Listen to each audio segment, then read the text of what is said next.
What's up, everybody? The time has come. My spoiler review of Halloween Ends. Let's get started right now.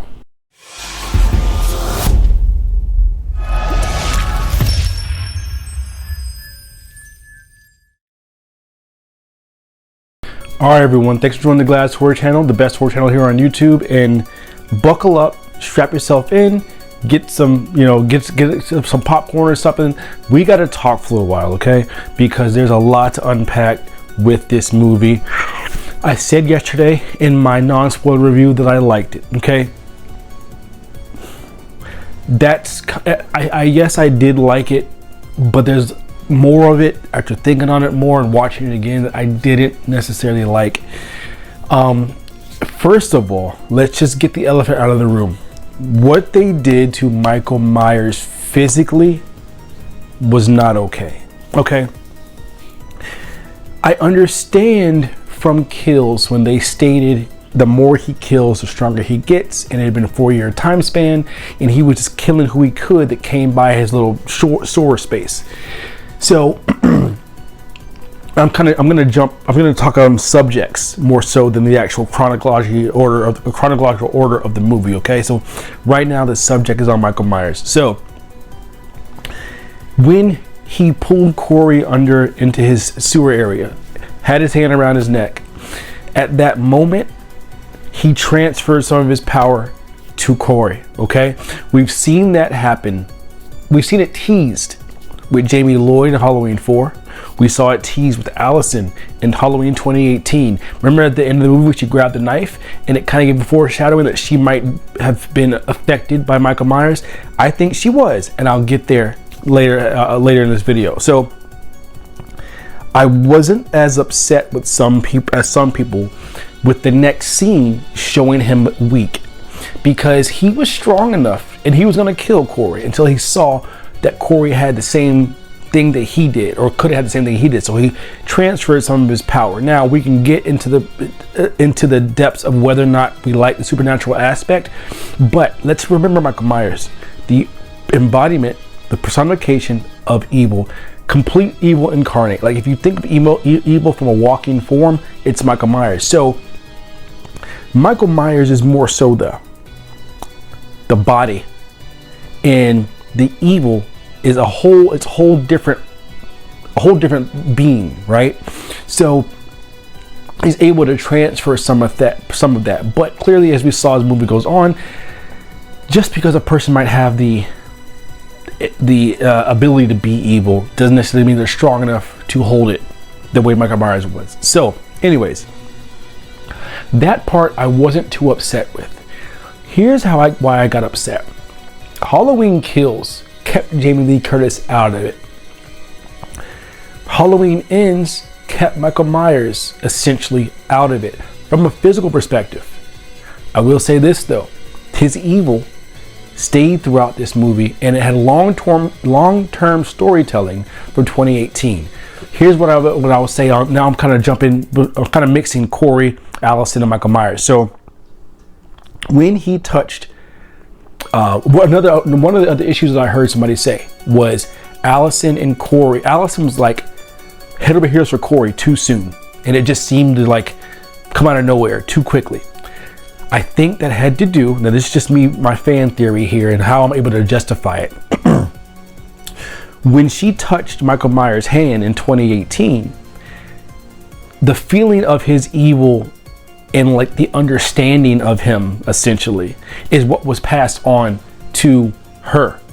When she saw Corey for the first time, that same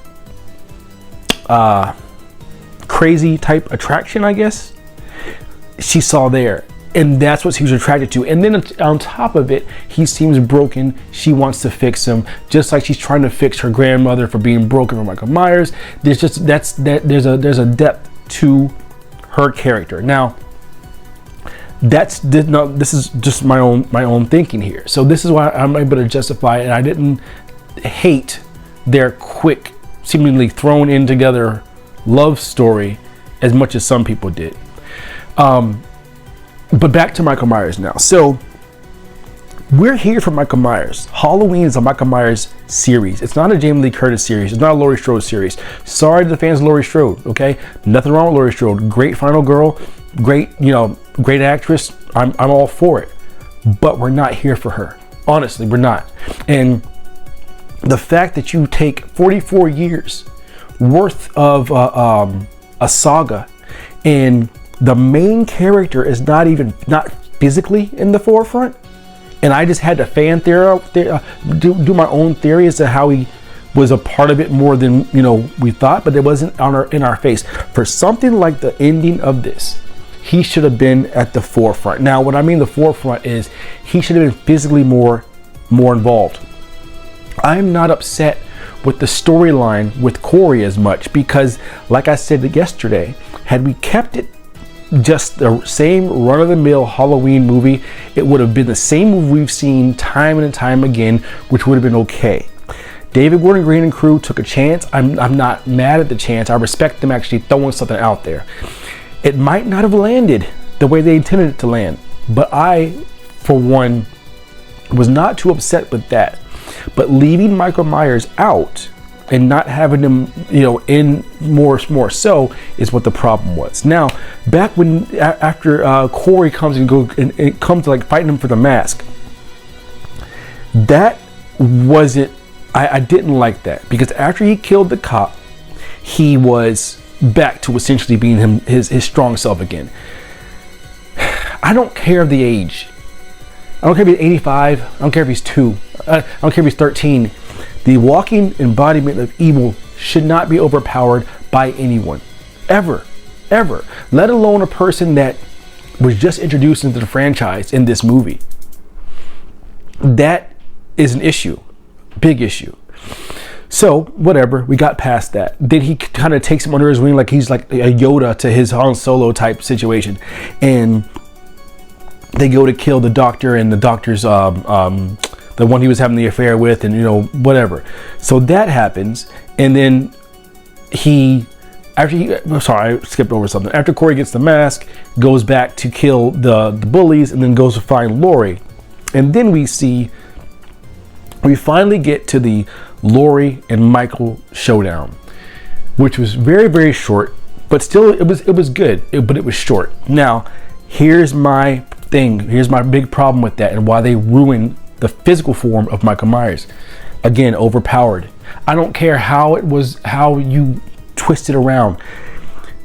Laurie Strode should not, in a one-on-one fight, be able to legitimately put Michael Myers into a disadvantageous position. Never. I don't care. Like, I can justify it kind of because she said in Kill, she said you don't beat him with brute force. You have to think more strategically, and she did. But he just looks so helpless at the end, and he's all but helpless. He's like this dude literally just took out an entire town.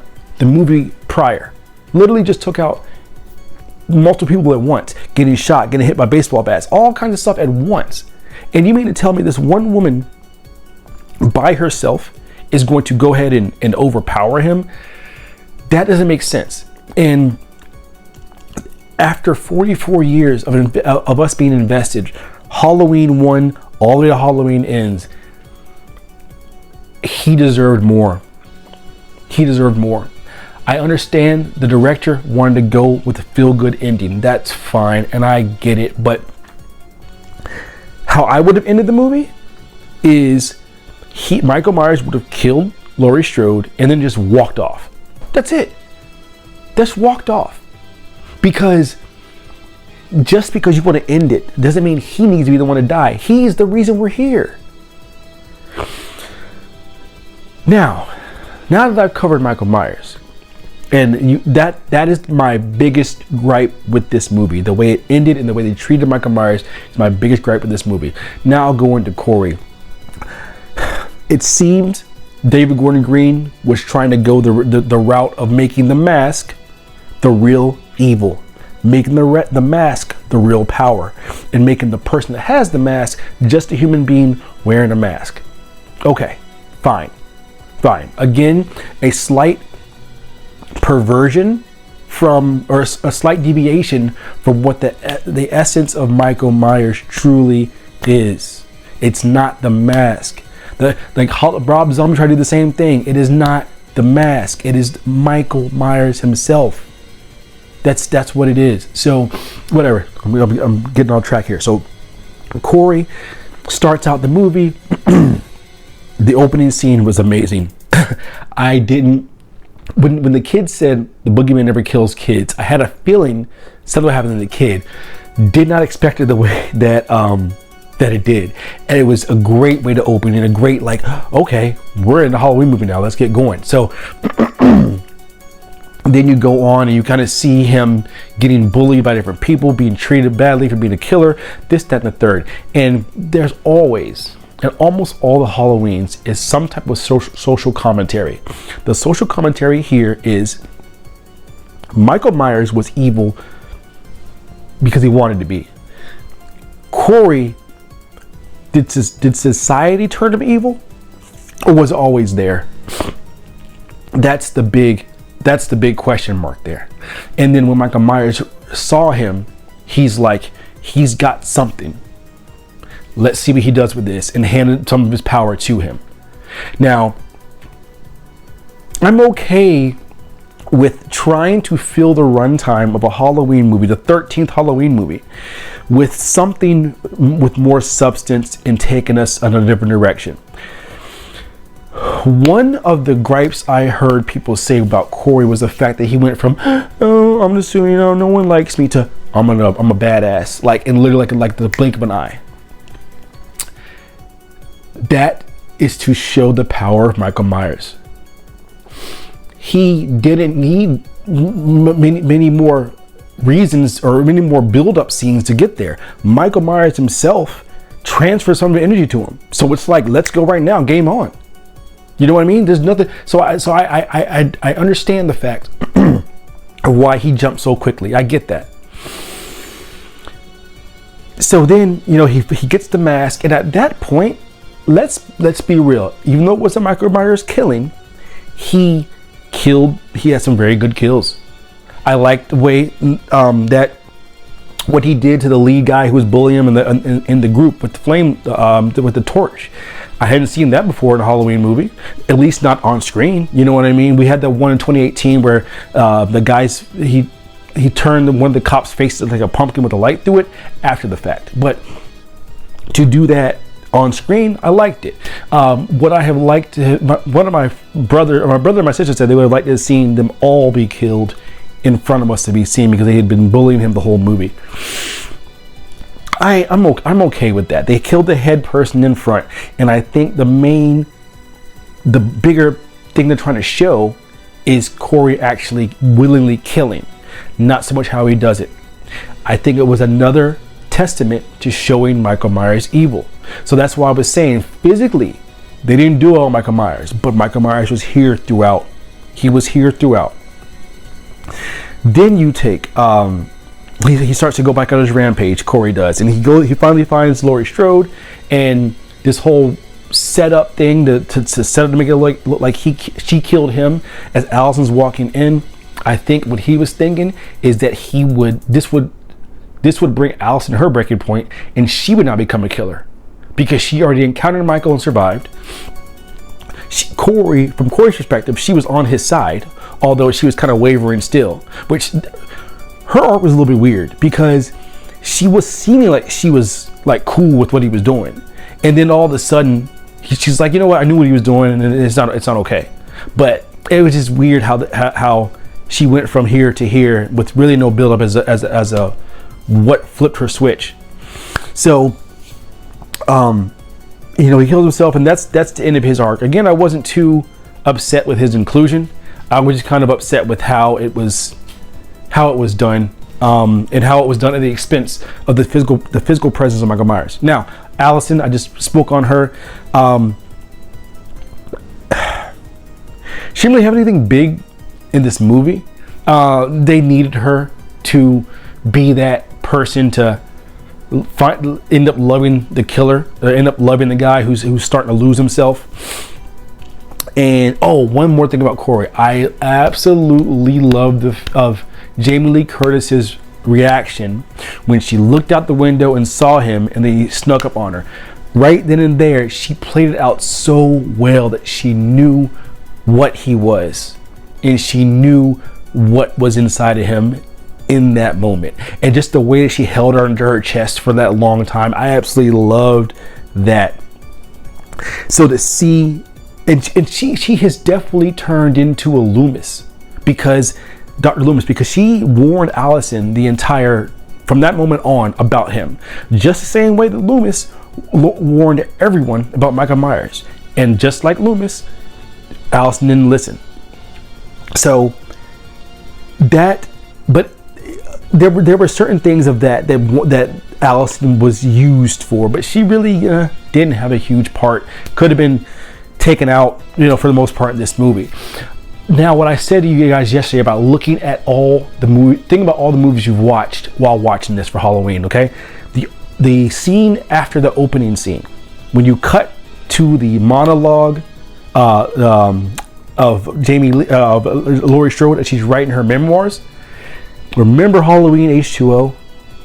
Right after the opening kill scene, they did a voiceover with Donald Pleasance with Dr. Loomis.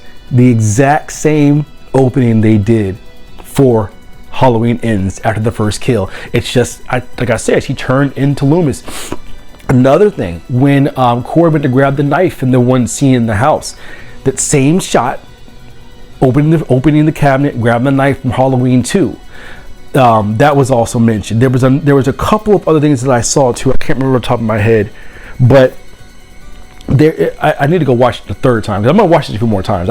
I still am. I had thought about it was a 7 or 8. Now I'm going down to a 6. How I think about it, I need to see it again because of what they did to Michael Myers. Had they kept the same energy with Michael Myers in Kills, or in Ends, how they did in Kills, but still kept more of a story that they did in Ends, it would have been a great movie. It would have been a great movie. So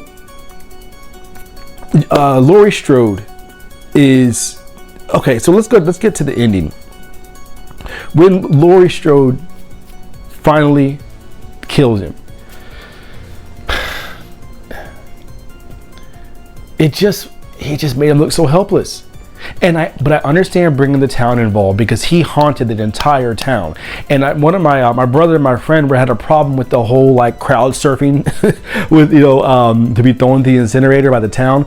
But the town they were all destroyed. Their families, their lives were destroyed because of him. So I understand they all are touching. What I would do is not let this go. Maybe David Gordon Green can be done, but Michael Myers has been spreading his evil through touch.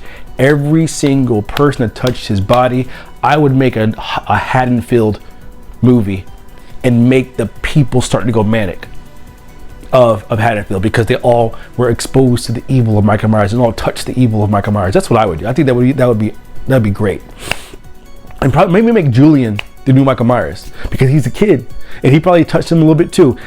The kids get affected the worst. Make Julian the new Michael Myers. That would be awesome. That would justify that movie if the next down the line that happens. You know what I mean?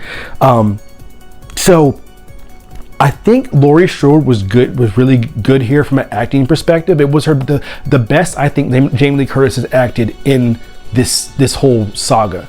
But I just don't think she should have overpowered Michael Myers. I really don't. I think she should have died in Kills to me. She just should have died a long time ago, because between the two of them, I can do without her. Michael Myers needs to live on. So I know, guys, I've kind of gone all over the place with this, but I'm trying to go off of subjects and parts of different characters throughout the movie, more so than going in chronological order, because you've all seen the movie by now, so you know what happened. I'm not going to go through and tell you guys what you already know. But yeah, right now it's at a 6 for me. It was higher a couple days ago. Now it's at a 6 for me, because the one guy, the main character, the main villain, the main guy, the reason we're all here, But at the same time, though, even though he wasn't on screen physically, his presence was there.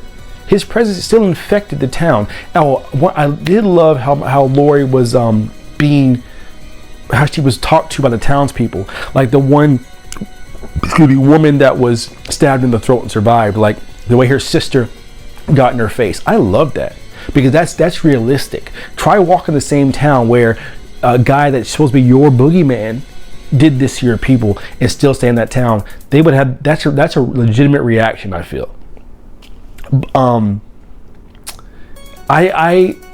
There were certain things that I liked about it. I did find it kind of strange that the club that Corey was at happened to have the mother of the kid he killed there, but you know, it worked, and I guess for the reason it did work. He was finally in a good place, and he sees her, so brings it back down to, you know, why are you celebrating when you did this? My kid can't celebrate type deal. I did like that, and it just shows how small the town of Haddonfield is. That's really the big story there. Yeah, I'm gonna do another video about the legacy of Halloween. That'll be my next video, because there's more to why I'm so upset for what they did with Michael Myers. But from this, like I said, what they did with Corey, I'm okay with it. I'm okay with it. I just don't like that it was at the expense of Michael, at the physical expense of Michael. I still think Michael's presence was infected in Corey, Allison, the townspeople, Laurie Strode, Hawkins. Everyone had his presence still over their shoulders and hanging over their head. And I think that is what David Gordon Green was trying to convey. Maybe physically he doesn't need to be involved, but the movie has still got his specter hanging over it, because he's infecting people. And I don't think that the infection of Michael Myers is done. That's a good title for the next movie, The Infection of Michael Myers. But that's just my thought. So now, comments, come at me. Let me know in the comments what's going on. Open the floodgates and talk to me. Did you like it? Did you hate it? Let's go crazy and let's get up some good conversation about this. Thanks for hanging out this long. It's a long video, but my last Halloween Kills review was long too. So you guys know my passion with Halloween. So I'm going to do a ranking video in the next couple of days of the Halloween series, including this one. And I'm also going to do like the legacy of Halloween and what it means to me, and what this end,